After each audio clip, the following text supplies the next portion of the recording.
Management accounting information system बेटे कह क्या रहा है उसके बारे में बात करते हैं। देखो अब देखो मैनेजमेंट इंफॉर्मेशन सिस्टम, अकाउंटिंग नहीं इंफॉर्मेशन सिस्टम, अब इंफॉर्मेशन सिस्टम की बात कर रहे हैं। दैट मीन्स आप जो भी डाटा रिकॉर्ड कर रहे हो, जो भी डाटा क्लासीफाई करो, जैसे कि हमने बात की जर्नल एंट्री की बात की, ठीक है, हमने लेजर की बात की, ठीक है, हमने ट्रायल बैलेंस की बात की, हमने फाइनेंशियल स्टेटमेंट की बात की। फाइनेंशियल स्टेटमेंट में 3 पॉइंट पढ़े, trading account, profit and loss account, ठीक है, बैलेंस शीट पढ़े। अब इन सभी को ना हम इलेक्ट्रॉनिकली वे से उनको रिकॉर्ड कर रहे हैं। दैट मीन्स पहले मैनुअली होता था, खाता बही में खतौनी जिसे हम कहते हैं, ठीक है, बुक्स ऑफ अकाउंट होती थी, ऐसे ऐसे बड़ी बड़ी बहियां होती थी और उनमें क्या किया जाता था, रिकॉर्ड किया जाता था। बट आज के टाइम में सारी की सारी ट्रांजेक्शन इलेक्ट्रॉनिक वे से की जाती है। क्लियर है? तो यहाँ पे यही बात की गई है कि जिसकी वजह से हम एनालिसिस और अच्छे से कर पा रहे हैं, एफिशिएंसी हमारी क्या हो रही है, ग्रोथ कर पा रही है। जितना भी डाटा अब सिस्टमेटिक वे से क्या हो रहा है, हम अरेंज कर पा रहे हैं, सॉफ्टवेयर का यूज कर पा रहे हैं, इवोल्यूशन वैल्यूएशन हम अच्छे से कर पा रहे हैं, डिसीजन अच्छे से कर पा रहे हैं, मैन पावर की कितनी रिक्वायरमेंट है, कितनी नहीं, कौन अच्छा कर रहा है, कौन परफॉर्म नहीं कर रहा है। इलेक्ट्रॉनिक वे से प्रेजेंट करने से, एआई टूल का यूज करने से हम क्या रिप्रेजेंट करें कि मान लीजिए 3 पर्सन है, तीनों पर्सन को हम ग्राफ में रिप्रेजेंट कर सकते हैं कि किसकी एफिशिएंसी कैसे है, किसकी डिक्रीज हो रही है, किसकी कांस्टेंट है। वो सब आपके आज के टाइम में बहुत जो एआई टूल यूज हो रहा है, इलेक्ट्रॉनिक टेक्नोलॉजी का यूज हो रहा है, उसकी मदद से हम कर पा रहे हैं। ठीक है जी। अकाउंटिंग रेशियो की बात की जाए तो अकाउंटिंग रेशियो क्या है कि वो बताता है कि कौन सी, एक तो लिक्विडिटी रेशियो, देखो अकाउंटिंग रेशियो ना अब का भी चैप्टर है, 4th चैप्टर है, बहुत इंटरेस्ट वे से करेंगे। देखो ये पूरा कंसाइज वे से मैंने आपको एक्सप्लेन किया हुआ है। 4 तरीके की होती है, लिक्विडिटी रेशियो होती है, प्रॉफिटेबिलिटी रेशियो होती है, एक्टिविटी रेशियो होती है, लीवरेज रेशियो होती है। ठीक है, अब यहाँ पर फिर इनको बाइफरगेट किया गया। दैट मीन्स कि किस रेशो से कौन सी हमें अडॉप्ट करनी चाहिए, कौन सा अमाउंट है, ज्यादा डेट से लेना चाहिए, इक्विटी से लेना चाहिए, ये सब चीजें हम यहाँ पे रिप्रेजेंट करते हैं। कहीं ना कहीं एक टेक्निक है, एक मेथड है जिसकी वजह से हम ये पता लगा सकते हैं कि हमें कौन सा अकाउंटिंग, कौन सी जो फाइनेंशियल रिसोर्सेज को यूज करना चाहिए। ठीक है, अकाउंटिंग रेशियो के अंदर क्या क्या इंक्लूडेड, ट्रेंड को एनालिसिस करना, कंपैरेटिव फाइनेंशियल स्टेटमेंट को एनालिसिस करना, रेशियो एनालिसिस करना, फंड फ्लो स्टेटमेंट्स को रिप्रेजेंट किया जाता है। Is it clear? समझ पा रहे हो? ठीक है जी, उम्मीद करते हैं ये जो प्रिंसिपल समझाए और साथ ही साथ आपको ये जो पॉइंट है आपका टूल, ये बहुत ज्यादा इंपॉर्टेंट है एग्जाम के पॉइंट ऑफ व्यू से, एग्जाम में हर बार आते हैं, आपको पता होगा। ठीक है, अब बढ़ते हैं हमारे डिफरेंस के बीच में। डिफरेंस बहुत बहुत बहुत, जितना बोलूं बहुत उतना कम, क्योंकि हर बार कभी फाइनेंशियल अकाउंटिंग में डिफरेंस दे देते हैं तो कभी हमारा कॉस्ट अकाउंटिंग में डिफरेंस दे देते हैं। अब आपको फाइनेंशियल अकाउंटिंग भी पता चल गया जो कि किसका काम करती है, आपकी trading, profit and loss account and balance sheet prepare होती है। ठीक है जी। मैनेजमेंट अकाउंटिंग क्या करती है कि जितने भी फाइनेंशियल नॉन फाइनेंशियल डाटा होते हैं वो इंटरनल पर्पस के लिए यूज होते हैं। ठीक है, अब मैं जरा जल्दी से क्विक रिवीजन यहाँ पे इसकी फाइनेंशियल अकाउंटिंग की कर देती हूँ। ये इंटरनल यूजर्स के लिए होते हैं, डिसीजन ओरिएंटेड होते हैं, फ्यूचर के लिए डिसीजन लेते हैं, फ्लेक्सिबल नेचर के होते हैं। ठीक है, अब फटाफट इनके डिफरेंस की ओर बढ़ते हैं। चलो, डिफरेंस क्या है? ओके, डिफरेंस यहाँ पर अब फाइनेंशियल अकाउंटिंग का और मैनेजमेंट अकाउंटिंग का डिफरेंस पड़ता है। सबसे पहले यूजर्स कौन होते हैं? अभी बताया मैनेजमेंट अकाउंटिंग किन के लिए होते हैं? इंटरनल यूजर्स के लिए होती है। किन के लिए होती है बेटे? इंटरनल यूजर्स के लिए। जितने भी हमारे इंटरनल यूजर्स होंगे उनके लिए होगी। इंटरनल यूजर्स जैसे कि आपके मैनेजर्स हो गए, आपके एम्प्लॉइज हो गए। बट जो फाइनेंशियल अकाउंटिंग है, management accounting internal user, financial accounting आपके इंटरनल के लिए भी है, साथ ही साथ आपके एक्सटर्नल के लिए भी। एक्सटर्नल कौन होगा? जैसे कि जिसको पैसा इन्वेस्ट करना है, जैसे कि स्टेक होल्डर्स हो गए, इन्वेस्टर्स हो गया, बैंक हो गया, गवर्नमेंट हो गया, क्रेडिटर्स हो गया, इनके बारे में बात की जा रही है। ठीक है, ओके जी। इसका ऑब्जेक्टिव क्या होता है मैनेजमेंट अकाउंटिंग का?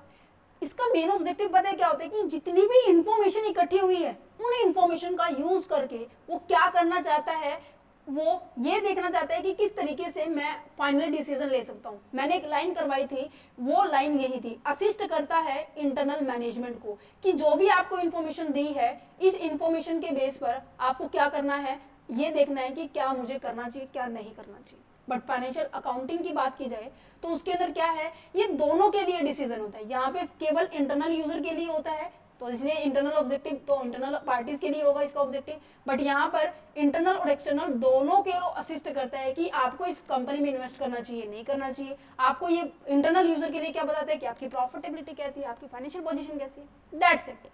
Use of the gap, general acceptance accounting principles जो है कौन कौन एक्सेप्ट करता है, मैंने आपको बताया था इसके अंदर किसी भी तरह के रूल रेगुलेशंस नहीं है, इट इज नॉट मैंडेटरी कि वो उसको फॉलो करे, बट यहाँ पर ये मैंडेटरी है कि वो उसको क्या करेगा, फॉलो करेगा। Is it clear? चलो जी, नेक्स्ट आता है हिस्टोरिकल एंड फ्यूचरिस्टिक। फ्यूचरिस्टिक या कहूँ मैं हिस्टोरिकल को, समझ पा रहे हो? कौन हिस्टोरिकल डाटा पे बेस्ड है, कौन हिस्टोरिकल डाटा पे बेस्ड है, पता लग गया। कौन फ्यूचर के लिए डिसीजन लेता है, पता लग गया, ठीक है जी। It focus its attention on the future and use the historical data. ये कहते हैं कि हिस्टोरिकल डाटा को यूज करके हम क्या करते हैं, फ्यूचर के लिए डिसीजन लेते हैं। Only for taking the decision for the future. In the other words में अगर सिंपल में कहूँ कि deal with the projection of a data for the future. Future में जो भी डाटा होता है, सॉरी फ्यूचर जो पास्ट का डाटा होता है उसको फ्यूचर को प्रेडिक्ट करने के लिए हम इसका यूज करते हैं। बट फाइनेंशियल अकाउंटिंग क्या करता है, हिस्टोरिकल डाटा पे ही रिप्रेजेंट करता है। दैट मीन्स जो भी ट्रांजेक्शन आपकी बुक ऑफ अकाउंट में रिकॉर्ड होगी केवल उन्हीं को क्या करता है, ये अपने बुक्स ऑफ अकाउंट में रिकॉर्ड करेगा, जिनको नहीं किया तो रहने।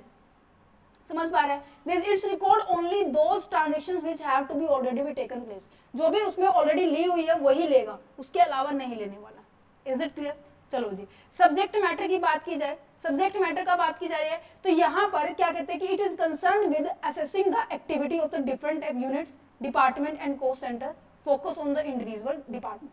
पता क्या कह रहा है, ये जो सब्जेक्ट जो भी मैटर है, जो भी इसके अंदर इंफॉर्मेशन है, जो भी इसके अंदर जो डाटा है, ठीक है, वो किसके लिए हेल्पफुल है, एक इंडिविजुअल के ऊपर, एक इंडिविजुअल के वो क्या करता है, वो एनालिसिस करता है। दैट्स द रीजन यहाँ पे इंडिविजुअल के ऊपर फोकस किया गया। जैसे कि काफी सारे डिपार्टमेंट होते हैं, जैसे कि एचआर का हो गया, ठीक है, कॉस्ट अकाउंटिंग का हो गया, फाइनेंशियल मैनेजमेंट का हो गया, ठीक है, इन सब के ऊपर क्या है, आप इंडिविजुअली एनालिसिस करते हो, सिंगल वे से एनालिसिस करते हो। बट फाइनेंशियल अकाउंटिंग में सब पूरे बिजनेस को एक ही तरीके से एनालिसिस किया जाता है, जिसके इंडिविजुअल के ऊपर फोकस नहीं करते। ठीक है, आ गया समझ में? रिपोर्टिंग की बात की जाए, रिपोर्ट दैट मीन्स जो रिपोर्ट तैयार करता है, फाइनेंशियल मैनेजमेंट भी अपनी रिपोर्ट तैयार करता है, ये भी रिपोर्ट तैयार करता है, बट कौन इस रिपोर्ट को यूज करेगा? ऑब्वियस ही बात है, internal management accounting internal user के लिए है, तो इंटरनल यूज के लिए ही क्या की जाएगी, इस रिपोर्ट को यूज किया जाएगा। ठीक है, क्यों?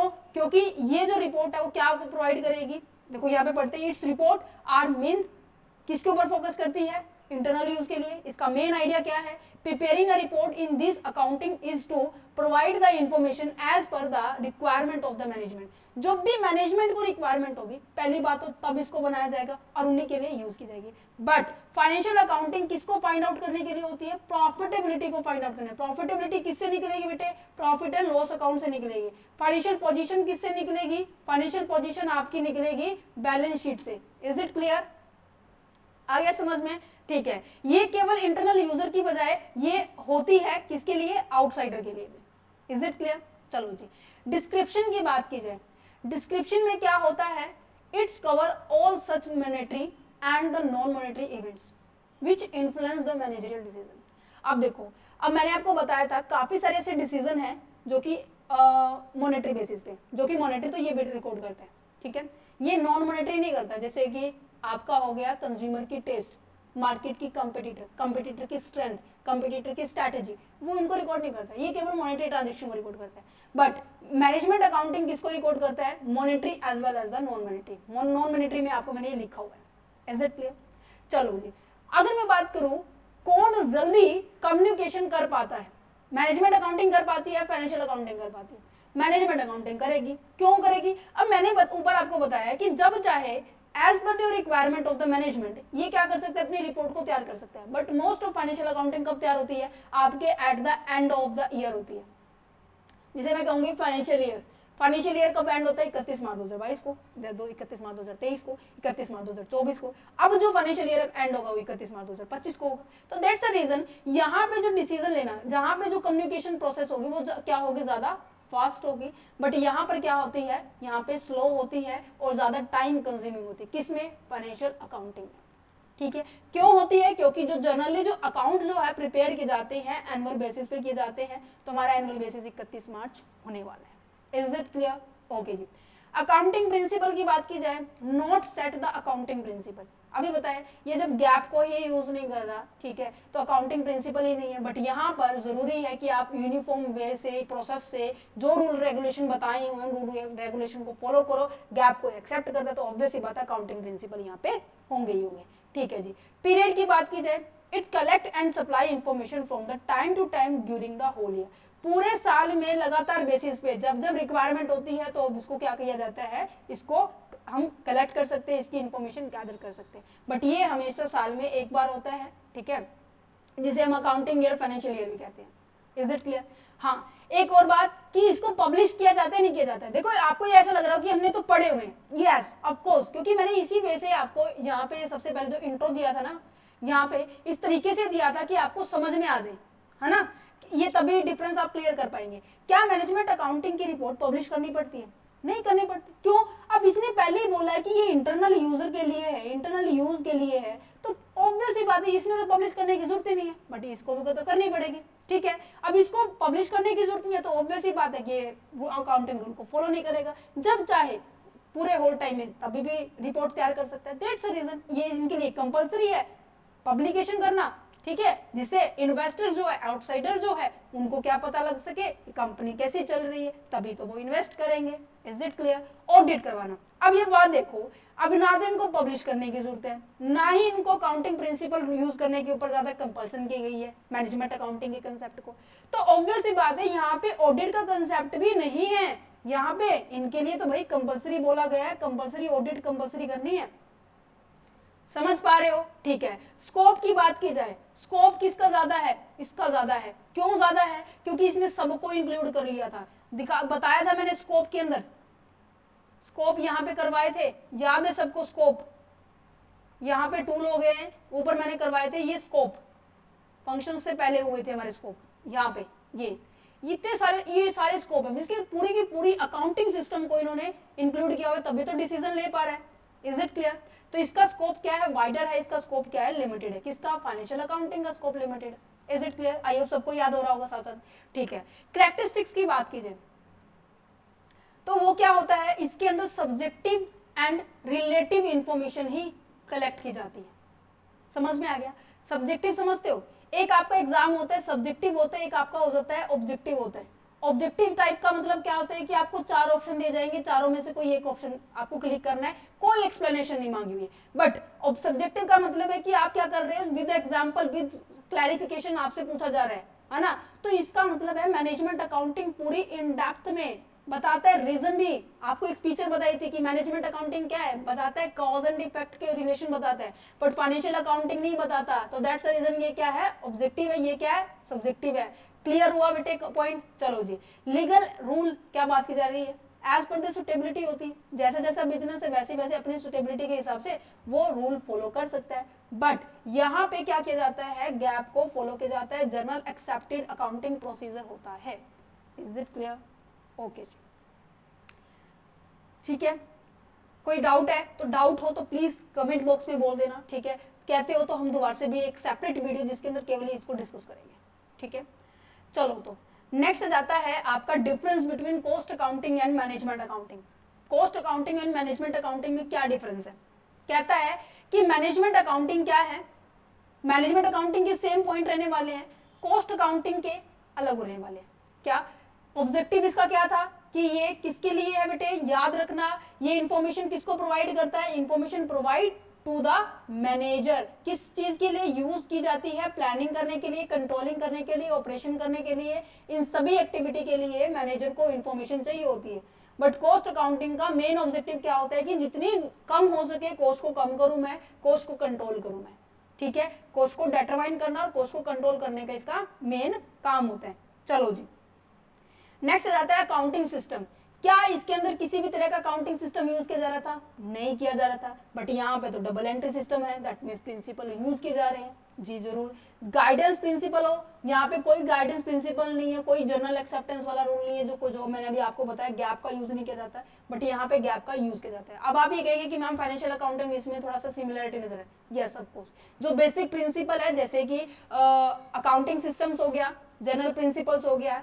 नेचर की बात की जाए, नेचर अलग होने वाला है। क्यों नेचर अलग होने वाला है? क्योंकि मैनेजमेंट अकाउंट किसके बारे में बात करता है? फ्यूचर प्रोग्राम के बारे में बात करता है, फ्यूचर की प्लानिंग करता है, फ्यूचर के लिए डिसीजन लेता है, बट किसके बेस पर? पास्ट के डाटा के बेस पर, ठीक है। बट ये क्या है, पास्ट और प्रेजेंट और फाइनेंशियल फिगर को देखता है, ठीक है, फ्यूचर को नहीं देखता।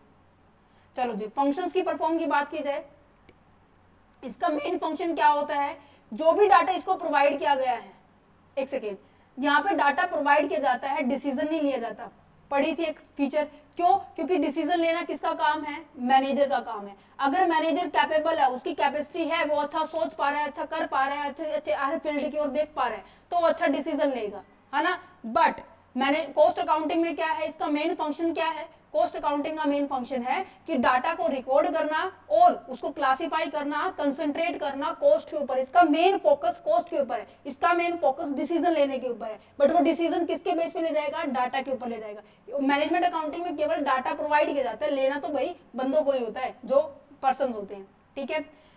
मैनेजमेंट अकाउंटिंग किससे है? अब ये कह रहा है कि बार बार कह रही हूं मैं आपको, डिसीजन लेना, डिसीजन लेना। डिसीजन कौन लेगा भाई? टॉप मैनेजमेंट लेगा। अगर आपको पूरा चैप्टर क्लियर है तो ये डिफरेंस में कोई दिक्कत नहीं आने वाली। तो टॉप मैनेजमेंट के बाद थ्रू क्या लिया जाता है इसके अंदर? ये इनसे रिलेटेड है, बट यहाँ पर टॉप और मिड दोनों रिलेटेड है, क्योंकि टॉप को ये देखना होता है कि कॉस्ट हमारे स्टैंडर्ड के अकॉर्डिंग आई है, जो इन्होंने प्लान सेट किया था। मिड वो पर्सन होता है जो कॉस्ट को कम करने के लिए काम करती है इसके लिए। Is it clear? Data use, data कौन कौन सा यूज होता है? क्वांटिटेटिव एंड क्वालिटेटिव, दोनों इंफॉर्मेशन इसके अंदर होती है, ठीक है। बट यहाँ पर क्वांटिटेटिव डाटा में बात की जा रही है, यहाँ पे क्वालिटी के बारे में बात नहीं करते, क्वांटिटेटिव के बारे में बात करते हैं। यहाँ पे कंज्यूमर की प्रेफरेंस के बारे में बात करते हैं, बस कॉस्ट कम आ जाए, कैसे करके आ जाए, वो कम आनी चाहिए। Is it clear? ठीक है। टाइम ऑफ प्रिपेयर, कब इसको प्रिपेयर किया जाता है? सेम एज इट इज, ये पॉइंट आपको सिमिलर मिलने वाला है। मैनेजमेंट अकाउंटिंग का जो कंसेप्ट है, रिपोर्ट है, वो हम कब प्रिपेयर कर सकते हैं? As per your need. But cost accounting को कब प्रिपेयर किया जाता है? हमेशा at the end of the financial year. Is it clear? Okay जी। यूजर्स कौन होंगे? यूजर, ये भी सेम पॉइंट रहने वाला है। ये आपके इंटरनल यूजर है, यहाँ पे इंटरनल और एक्सटर्नल दोनों होंगे। स्कोप क्या रहने वाला है? यहाँ पे ट्रेडिंग और मैन्युफैक्चरिंग दोनों होते हैं, बट यहाँ पे केवल मैन्युफैक्चरिंग। मैन्युफैक्चरिंग क्यों का पता है क्या? क्योंकि सामान बनाकर कॉस्ट कम लानी है। सेलिंग पे थोड़ी ना कॉस्ट आती है, सेलिंग पे कॉस्ट आती है, बट यहाँ पे कॉस्ट कौन सी बात की जा रही है? फैक्ट्री ओवरहेड की बात की जा रही है, डायरेक्ट ओवरहेड की बात की जा रही है, डायरेक्ट कॉस्ट की बात की जा रही है। Okay, selling and production cost की बात की जाए, बट उनसे ज्यादा अगर सामान ही महंगा बना है तो ऑब्वियस ही बात है बिकेगा भी महंगा। तो पहले सामान बनने के ऊपर फोकस किया जाता है, ठीक है। उम्मीद करूंगी ये कॉस्ट अकाउंटिंग और मैनेजमेंट अकाउंटिंग का भी डिफरेंस समझ में आ गया होगा।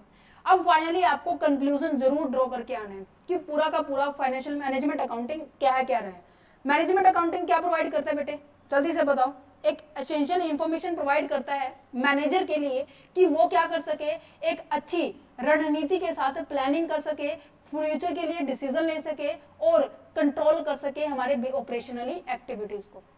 Is it clear? ठीक है। दूसरा फोकस इसके ऊपर क्या है, और फ्यूचर ओरिएंटेड प्रोसेस है, क्योंकि ये फोरकास्टिंग करता है with the help of the various technique.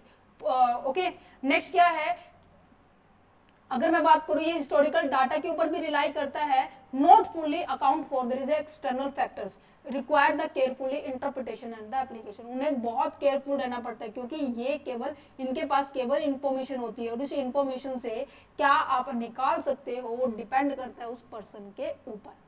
उम्मीद करूंगी ये जो क्वेश्चंस, ये जो पूरा चैप्टर है आपको समझ में आ गया होगा। अब आप ये पूछ रहे हैं कि मैम इंपॉर्टेंट क्वेश्चंस कौन से हैं, इस चैप्टर को बिल्कुल भी स्किप मत करना। पहली बात तो ये, जितने भी टॉपिक करवाए हैं 10 के 10 टॉपिक हर बार आए हैं क्वेश्चन, जितने भी करवाए हैं मैंने। सो प्लीज एक भी टॉपिक मत छोड़ के जाना, 100% इंपॉर्टेंट है ये चैप्टर। 101% जितना मैं लिखूं उतना कम है। प्लीज इन सभी टॉपिक को जरूर करके जाना। कम से कम मुझे पता है कि यहाँ से 20 नंबर का पेपर आने वाला है। Is it clear? चलिए तो मिलते हैं नेक्स्ट चैप्टर के अंदर, फाइनेंशियल स्टेटमेंट के अंदर करेंगे इसके अंदर भी ये सभी टॉपिक्स कंप्लीट, ठीक है। ओके, चलो तो